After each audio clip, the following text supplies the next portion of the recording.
Bakit po ba hindi matalo-talo itong San Miguel sa Philippine Cup? Well, that's because Danny Siegel has been as fierce as fire, the #1 scorer in the league, combined with Danny Ildefonso, who has been as swift as the wind, and Dorian Peña has been as immovable as a rock. Kanya po, wala pa akong makagiba dito sa San Miguel Beermen on a blistering 6-game winning streak. Dito po sa Grand Matador Brandy PBA Philippine Cup. Talk and Text will try to snap that winning streak in our first game today.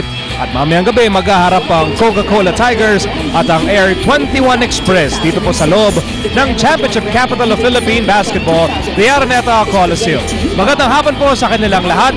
Ako po si Miko Halili kasama si El Instigador Richard Del Rosario. Magandang hapon, Miguel. Magandang hapon po sa inyo lahat. Ito na talaga pinakaiintay ng marami mga PBA fans, ang bakbakan ng San Miguel at ang Talk and Text.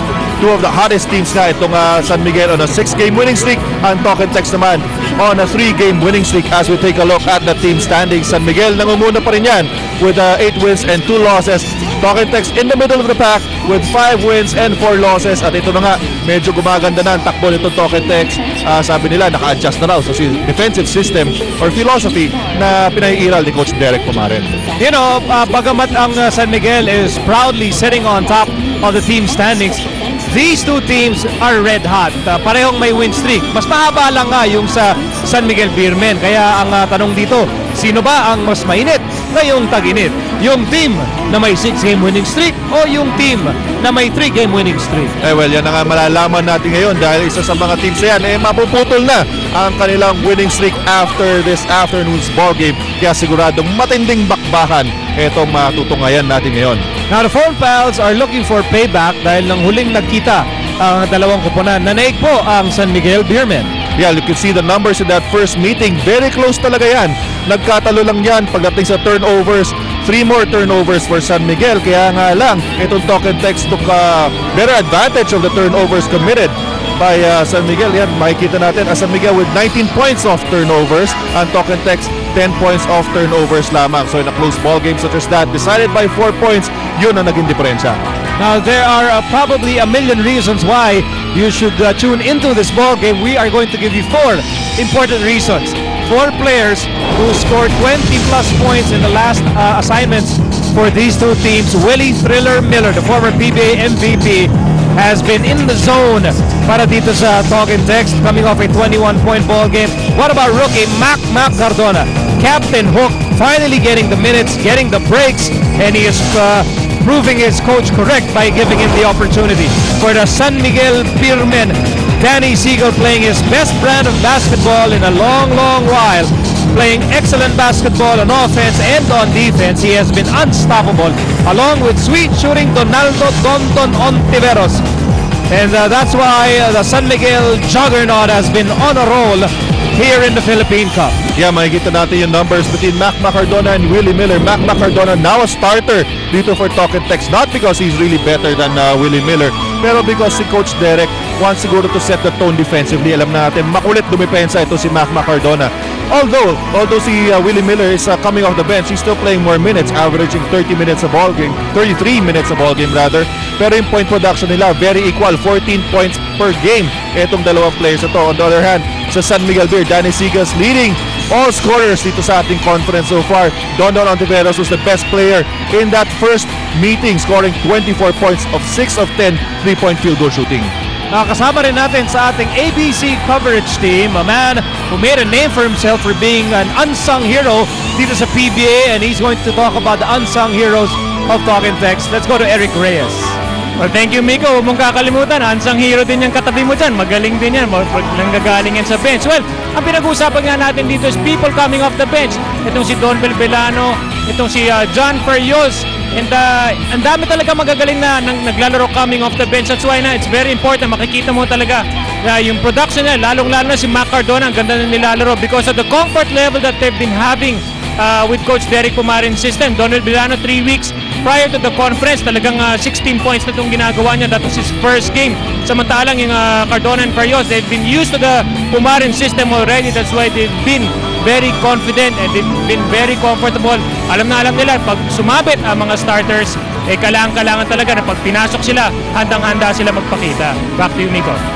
Maraming salamat, Eric. I wonder if the blonde bombshell look of John Ferriols will look good on Eric Reyes. Ay, palagay ko, konting tina lang naman kailangan dyan pagdating kay Eric Reyes. Bagong tina lang yan. Okay, salamat Eric, at babalikan ka namin as the game goes along. Puntahan naman natin ang San Miguel. Now, this team has been unstoppable. I mean, talk about the variety of weapons that Jong Wichiko has. You talk about the backcourt, may Olsen Resela, may Dondon Ontiveros, and then when you look at the front line, all these players playing so well, Dorian Peña, Danny Siegel, and Danny Ildefonso. When these three players click, paano mo nga naman tatalunin ang San Miguel? Alam mo, very consistent nga ito mga reliable veterans ni Coach Jong Wichiko. As ito na nga pinag-uusapan natin, Danny Siegel, Danny Ildefonso, Dorian Peña. Actually, all the starters of San Miguel have been averaging in double figures in scoring, no? Kaya yan ang matinding kailangan na bantayan itong talk and text phone fouls. So si Danny Siegel in their game against Air 21 last Sunday scored 26 points. Daniel Defonso, 23 points. Dorian Peña, 22 points. And they're also taking the care of rebounding. So yan ang kailangan talaga bantayan nitong front line ng talk and text. It's going to be a real battle underneath the basket. Kaya mapapatrabaho ng gusto sila Harvey Carey, sila Asita Olava as they try to block out, as they try to box out and out-muscle the talented front line of San Miguel. Just another detail that you should watch out for, free throw shooting. You know, free throw shooting, kadalasan ito hindi masyado nabibigyan ng pansin, but you're part of a coaching staff and all coaches know how free throws can decide the outcome of a game. Especially in a very close ball game. Pero you have to understand, iba kasi yung pressure in game situations. When you're shooting free throws in practice, you may make them. Kaya nga lang, pagdating sa game, because of the pressure of the crowd and of the situation, talaga namang minsan magmimintis ka. Pero for talk and text, they have to improve on their free throw shooting dahil they're shooting conference worst 55%, and they're going up against conference best to San Miguel 70%. Na close ball game, kailangan ma-shoot mo talaga free throws. Walang kasing init ang mga Beermen with a season-high 6-game winning streak. Susubukan ang mga phone fouls na tapatan ng awesome firepower ng league-leading San Miguel Beer. Ang kombinasyon ni Asi Taulava at Harvey Carey sa loob kontra sa 3D frontline ng mga Beermen na sina two-time MVP Danny Ildefonso, Dorian Peña at Dynamite Danny Siegel. Sa backcourt, magsasagupaan ang troika nina Jimmy Alabad, Willie Miller at rookie Magna Tartona kontra sa tambalang Olsen Rasela at Dondon Ontiveros. Ratsyada ng mga Beermen, magpapatuloy pa rin ba? O wawakasan na ng mga phone fouls? Laban ang walang import, Pinoy sa Pinoy, laban kung laban! Jong Wichiko's team looking for their 7th consecutive win. As you look at the primary protagonists on this Sunday afternoon, ang ating mga opisyalis ngayong hapon, Robert Ting, Tronji Aldaba, and the Supreme Court Justice today is Boy Cruz. So kaninong winning streak kaya ang mapapatid ngayong hapon? Ang Pocket sila po yung naka-asul at ang San Miguel naman sila ang nakaputer. Phone fouls on the scoreboard right now, 2-0. Here's Siegel. Early reach-in foul spotted against Dick Pablo. It's gonna be a tough matchup para dito kay Vic Pablo para habulin ito si Danny Siegel, especially si Danny Siegel is always coming out of picks. So importante rin yung help defense dito ng mga big men of talk and text.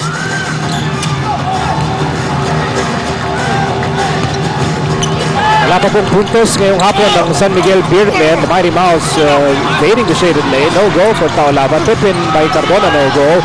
And a loose ball ends up with Danny Siegel on the move. Danny Siegel loses the ball and it will go to talk and text. Yeah, good hustle there by Harvey Carey, preventing that fast break for Danny Siegel and the Beermen.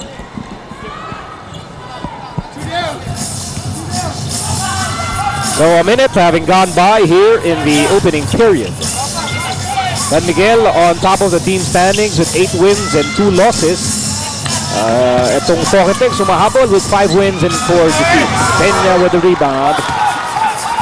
as the Beermen look to tie the ball game. No layup there para kay Ontiveros.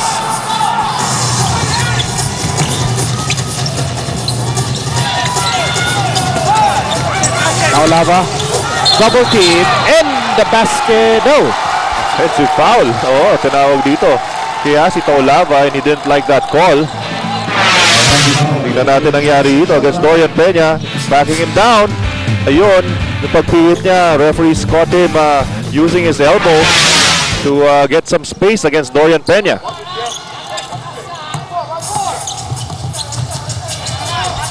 Rosella, mahigit isang dekada nang naglalaro sa PBA.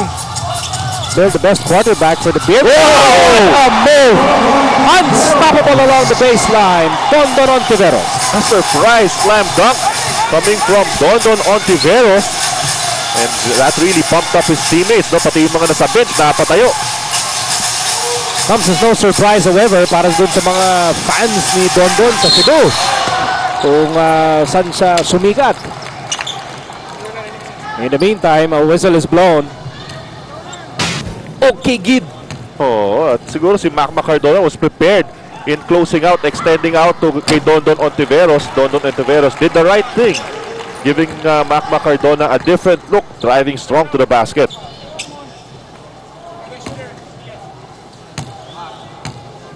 That's how you want players to drive, take it strong. Not necessarily dunk. Hindi naman lahat ng player kaya mag-dunk. Tama yan. But take it strong. That's right. And you know, you have to read the defense, no? Tsaka hindi ka lang dapat one-dimensional. Hindi yung puro outside shooting. Hindi puro depensa lang. I always thought you were multi-dimensional. Hindi malaman ng mga tao anong gagawin mo.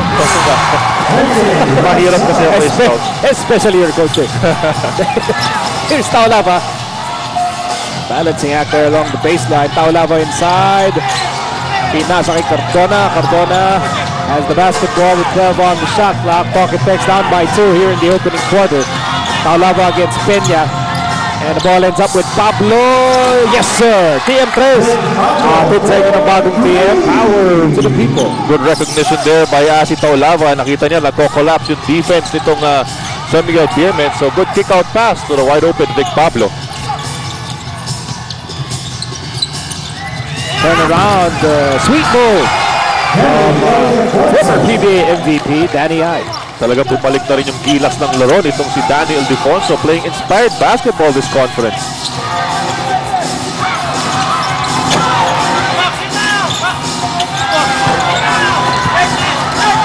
This shot there mula kay Cardona. Here's Rosella.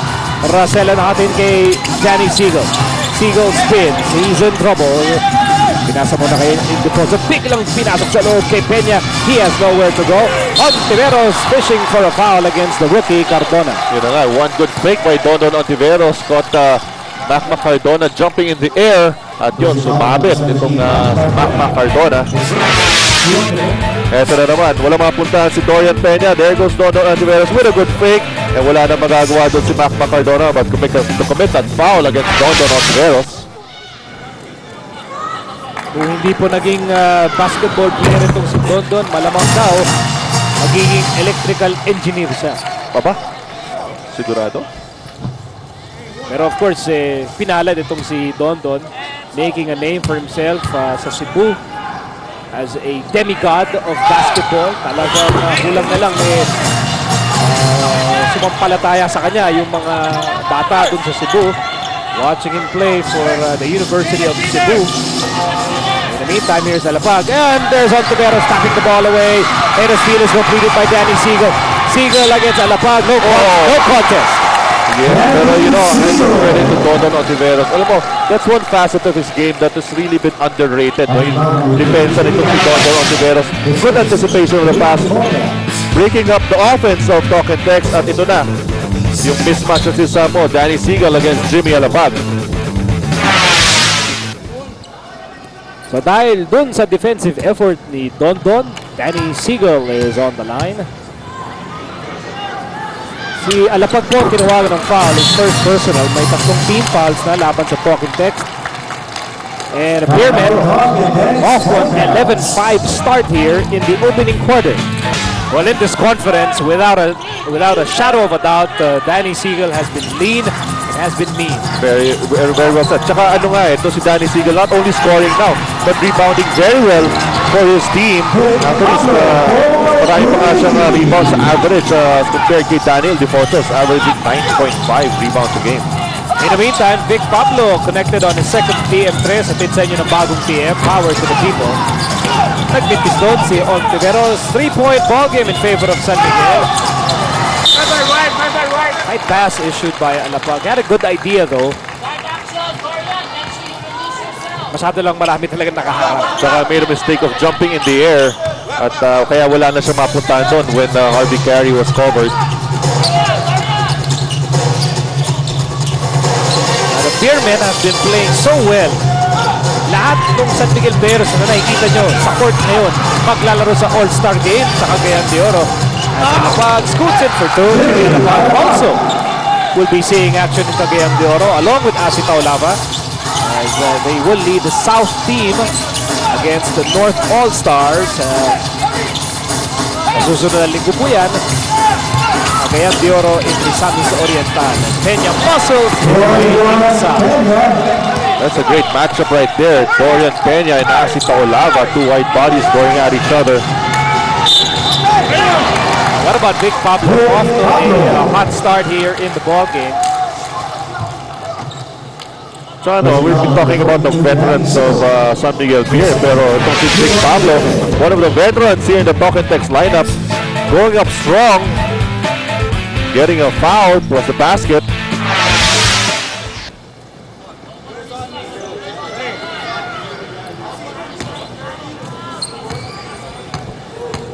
Vic Pablo. Wow, the line, and he completes a three-point play. And already has 11 points. 11 of the 13 points of Talking Text. At dahil kay Pablo, tabla na ang laro at 13 all. Marcel on the right side, eyeball to eyeball with Alapag. 6.5 to go in the opening quarter. Great pass by Olsen. There was a defensive lapse there kasi nangyayari dyan itong Talking Text strapping the pick and roll. So dapat may defensive rotation. That was a fault of Vic Pablo there. Nahuli yung kanyang defensive rotation as you see here. Olsen Rosella and Asi Taulava. Jimmy Alapag and Asi Taulava dropping Olsen Rosella. Nahuli yung defensive rotation doon ni Vic Pablo. Kaya naka-score itong si Dorian Peña. At buo ni Peña ang 3-point play. Sa makatuwid lamang po ng tatlo ang San Miguel 16-13. Mahigit 6 na minuto pa ang natitira dito sa unang yugto ng laban ng San Miguel at Talking Text. Pablo, he has been red hot here for the third foul. 6 to shoot for Talking Text. Pablo will court, and it's good! Tito Perez hits it in the bottom of the air. Power to the people. Vic Pablo has been a one-man wrecking crew for Talking Text. Almost matching the entire output of San Miguel. 14 points na itong si Pablo. Ang San Miguel Bears, 16 points in this quarter. At tabla na naman tayo at 16 all. Another 6 minutes to go in the opening quarter. Rosella to Danny Siegel, 7 to shoot. Siegel goes inside. May tumukot dito kay Siegel. It's against Taulava. That's going to be number 2. And the phone fouls will hit the limit here with 5:44 remaining in the first chapter. And that's going to be trouble for the phone fouls dahil nga penalty na nga sila. And itong San Miguel is the best free throw shooting team in the league right now. Peña with 4 to shoot. Nabangga si Asido. Taulava checking his eyeballs are still in place. Accidental contact there between Dorian Peña and Asi Taulava. Asi, may pag-usap pa dito kay Peña. Here's Alapag, yung kanyang pasa. Broken up by Ontiveros, but recovered by Carey. Nice pass for Asi. And he scores underneath. First 2 points for Taulava. So very patient on Talking Text with their offense, getting extra passes. That's why nakaka-score sila underneath and also misses that under-goal layup. Under 5 minutes to play in the opening quarter. Ito na naman si Pablo. Almost, but not quite. He will, however, receive 3 free throws. lagi naiiwan for a few seconds dito si Big Pablo on that secondary break. They have to locate Big Pablo because he's been very hot in this quarter. 14 points already. May problema dito ang San Miguel. Si Danny Siegel meron ng 3 personal fouls. And we're still in the opening quarter. Double block ito dahil 3-point attempt yung kay Pablo. Kaya may 3 free throws ang dating King Tamarao. This is a big problem for Coach Jong with Chico, no? Dahil nga sa 3 fouls itong si Danny Siegel, who's been their leading scorer. And ano kaya gagawin ni Coach Jong? Will he leave Danny Siegel here with 4 minutes and 52 seconds in the first quarter, or pagpapahingay niya muna?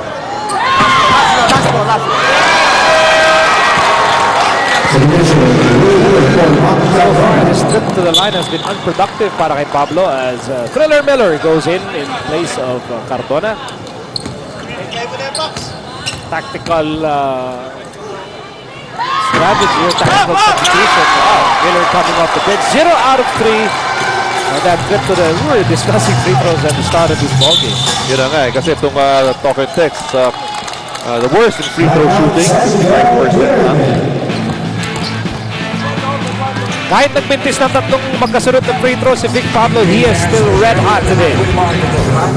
Halos doble na sa average siya yung kanyang ginagawa ngayong hapon. Waxing on from outside. That's why we're tied at 18. As a one-man wrecking crew para sa phone pal, scoring 14 of the 18 points of talk and text as we go to Eric Reyes. Well, Mikot, ng mga Beermen, nakausap ko yung kanilang assistant coach si Coach Boybits Victoria. Ang sinabi nga niya sa akin na prior to last game nila against Air 21, kabado na sila because they felt that they were gonna lose that game or talagang mas mahihirapan sila because of their practices before the Holy Week break. Kaya naman nung pagbalik nila, nagulat sila with their performance. Well, they would really credit that to their off-season preparation. And yung mentality nila kasi ngayon is makabawi from last conference. Yung sama ng performance nila, gustong-gusto talaga nila bawiin this conference. And going back to the conversation that you had a while ago about my blonde hairdo, Hindi nakalimutan. hindi na pwede eh. Kasi nagtampo na yung buhok ko. Masyado ka na siguro. Sabi talaga eh. Namatay na. Well, yeah, tingnan natin ang 3-point shooting. Pablo not missing from the field. Nagmintis nga lang siya dun sa kanyang tatlong free throws. Pero alam mo, yun nga gusto bumawi na San Miguel. Kasi nga, last conference, 1 of 8 sila in their first 9 games. So ngayon talagang gusto nilang mag-start strong. Yung pala makalimutan yung sinabi ni Eric. Ay, honesty is the best policy. That's all I'll have to say. 4 and 10 remaining in the opening quarter. At may pito si Peña tatawagan ng foul. And it's going to be his first kanya lang, both teams are already in the penalty. And Check that, si Carey ang tinawagan ng foul. Okay. Tinawagan. And the penalty na nga itong talking text. At pumasok na rin dito after that timeout si Brandon Cablay, who played very well in their last outing, scoring 14 points for the Beermen. I think that's the best game for Brandon Cablay ever since he transferred sa Miguel Beer franchise. Gusto yata itong ano. Nagbabago mga kulay ng buhok ng talking text. Of course, si Asi matagal ng blood basket itong si Asi. I think si Leo Avenido nauna to kay John Ferriol. Ano na, kasi recently lang si John Ferriol. Few goal story of the ball game. Yeah, there you go. So, itong San Miguel shooting a little bit better than talking text. Avenido. No goal. Here's Racela. Ontiveros against Miller. That's a good matchup. 3 and 39 remaining in the opening quarter.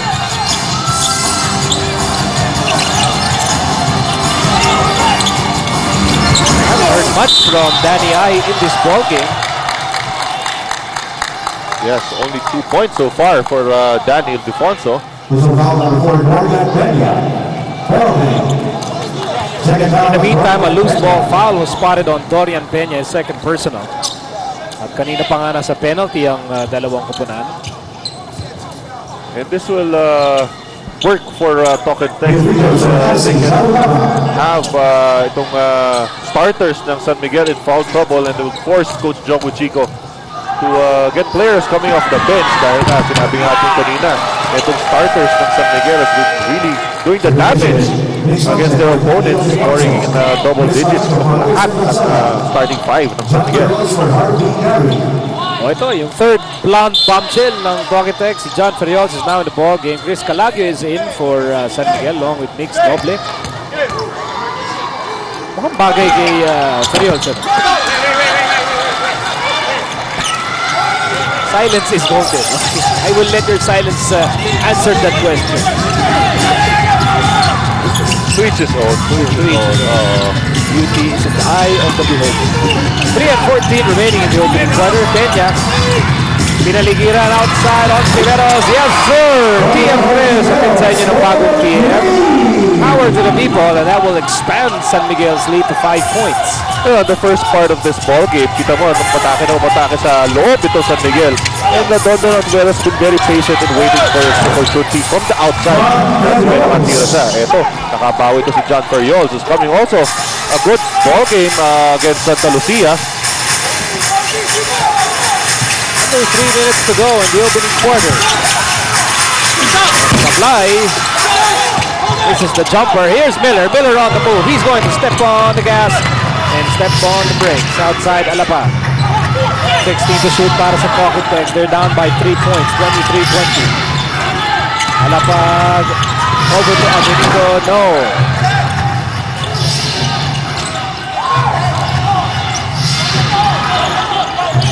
Repost para kay Taulava. There's a drop step. Top shot. As he really wanted that shot. After getting denied the first time at the post, he's very patient. At yun, nakuha rin niya yung putas niya. So San Miguel now up by just a precarious point. 23-22 with under 2 minutes to go in the opening quarter. Peña. Cross court. Chris Calagio. Yes, sir! TM3 sa inside ng bagong TM. Power to the people. So after doing the damage from the inside early in this ball game, so naman San Miguel is going to their outside artillery. Ngayon naman, Chris Calagio, sumama na sa scoring for San Miguel. Apat ang lamang ng Beermen, 26-22. After 2 minutes to go in the quarter. Miller, going under the bridge. But not convert. Here's Cablay. Cablay to Ontiveros. Yes, sir! TM3 sa inside ng bagong TM. Power to the people. Impeccable shooting on the part of San Miguel here in the first period. 3 straight TM3 coming from the Beermen. Created some space between them and the phone stars right now. Ito na ang hinahabol ng Token Tech, 29-22. Under a minute to go in the first period.